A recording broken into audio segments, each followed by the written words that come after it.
High বন্ধুরা, বহুদিন পর আবার তোমাদের মাঝখানে এলাম। নানা রকম শারীরিক অসুস্থতা, মানসিক টেনশন, তারপরে ফোনটারও একটু সমস্যা হয়েছিল, তাই তোমাদের সাথে কথা বলে উঠতে পারিনি, তোমাদের ভিডিওগুলো কমপ্লিমেন্ট দিতে পারিনি। শারীরিক অসুস্থতা মানুষের তো আর সেদে হয় না বা ইচ্ছাকৃত হয় না।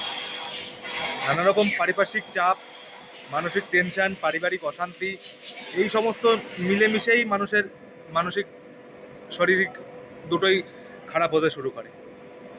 কিন্তু আমার ক্ষেত্রে আমি দেখেছি, মানে আমার জীবন দিয়ে, মানে আমি যাদেরকে নিয়ে নতুন করে চলার চেষ্টা করেছিলাম, মানে আমার জীবনে যাদেরকে আঁকড়ে ধরে বাঁচার চেষ্টা করেছিলাম, তারাই আমাকে পিছনে আমাকে ছুরি মানে মারলো।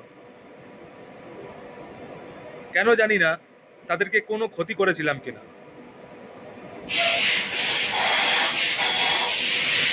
আমাকে দিয়ে নানান রকমভাবে তারা নানান ছলনায় এমনভাবে আমাকে বশ করা হয়েছিল যে সেই বশের মাধ্যমে আমাকে নানান রকমভাবে অনেক কিছু করাতে বাধ্য করা হয়েছিল। যখন তাদের আজকে স্বার্থ সামর্থ্য সব কিছু মিটে গেছে, তখন আজকে আমি তাদের কাছে অপ্রিয়ের পাত্র হয়ে উঠেছি।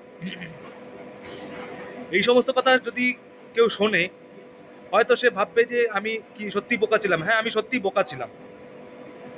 বোকা ছিলাম বলেই, মাথায় বুদ্ধিটুকু ছিল না বলেই আজকে তাদেরকে সর্বস্ব, নিজের সর্বস্ব কিছু দিয়েছিলাম, তাদেরকে আপন ভেবে।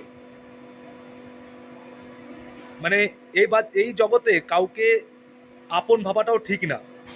তুমি যতই আপন আপন করো না কেন, আপন কেউ হয় না। একমাত্র মা বাবাই একমাত্র যা আপন থাকে, তাছাড়া আপন আর কেউ হয় না।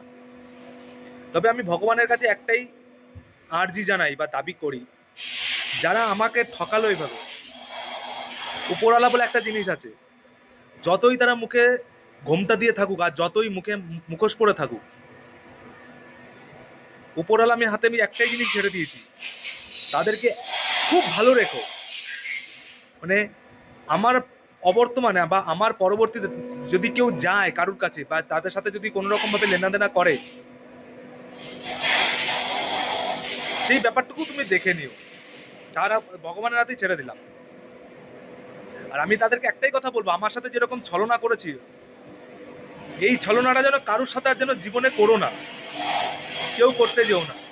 আমার সাথে যারা দুর্ব্যবহার করলে, এই দুর্ব্যবহারটা কারোর সাথে করো না, আখেরে তোমাদেরই লস হবে। আমার মতন বোকা বলে তোমাদের ছেড়ে দিলাম, আদারওয়াইজ কেউ ছেড়ে কথা বল।